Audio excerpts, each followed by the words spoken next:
Okay, back again. Had to take a coffee break. Okay, what we got going on is I put the 4-inch, 1/2 inch nipple to replace that old piece of junk right here. It came off. We tried taping it up. See, it's corroded right there. And the taping didn't work. The water was coming and leaking down. So we had to get rid of that. I had to cut that out. I had to sand this connection fitting here. I had to connect a 4-inch, 1/2 inch nipple to the actual galvanized plumbing line on the cold side, going to the kitchen sink.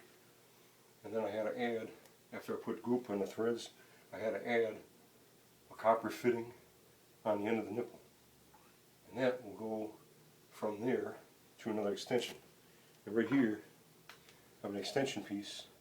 This piece will go up in here. Now, like before, I had to sand. Sand some of this special sandpaper used for plumbing.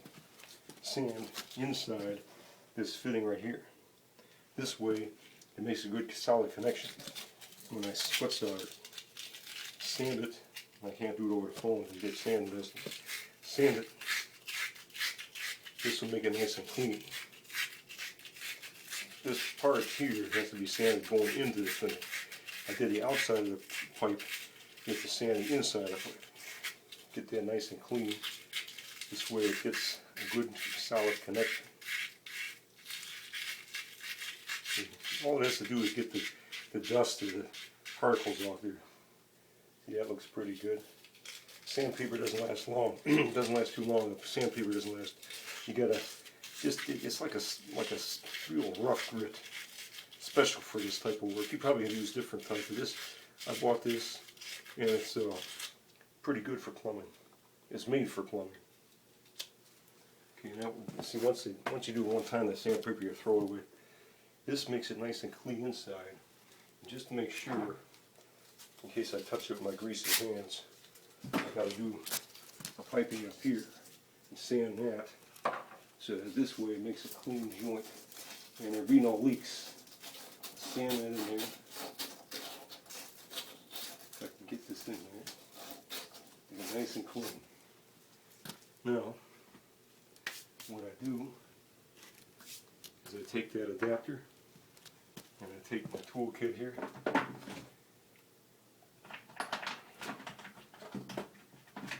It's got a special brush in here. And we got flux.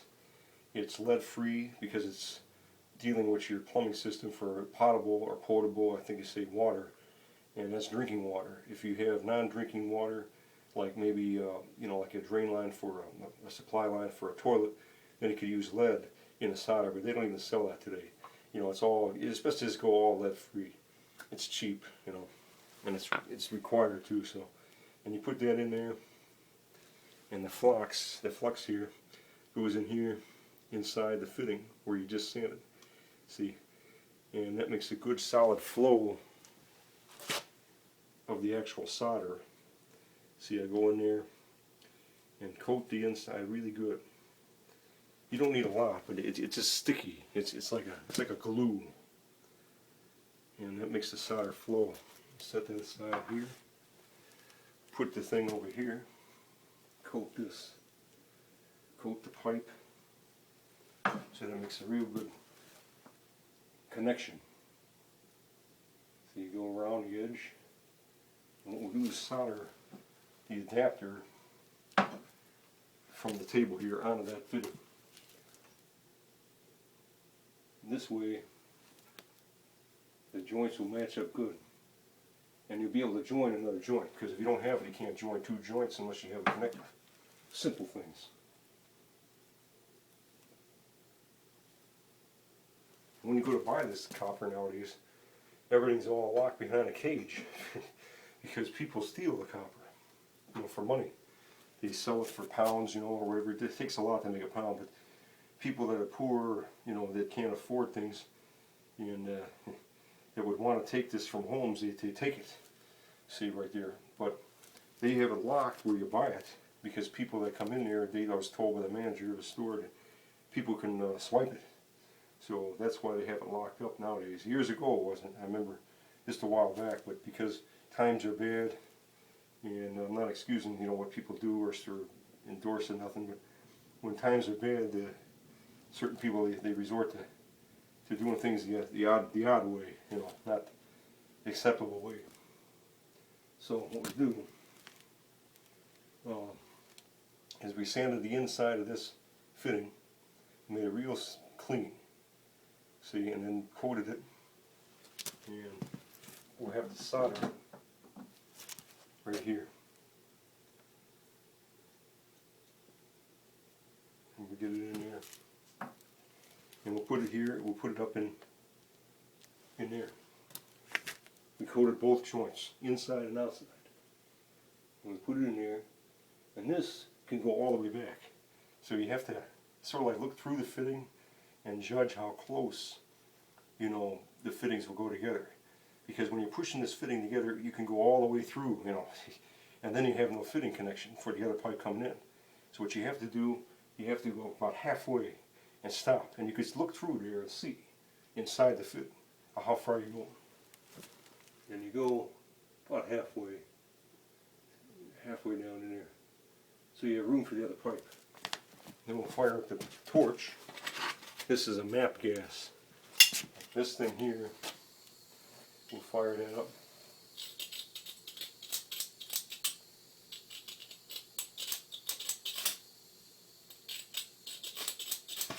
There we go.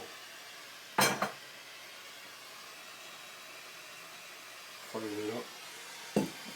Okay. Get the solder, lead-free solder. I'll put that in there. See here.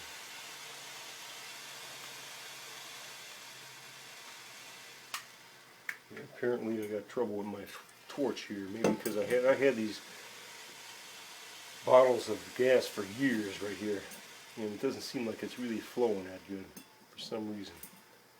So I'm going to have to hold off on that, and I got to get I have a propane tank in the garage, a little, you know, for soldering like that, and I got to go and get that, because this one here seems not to have any power.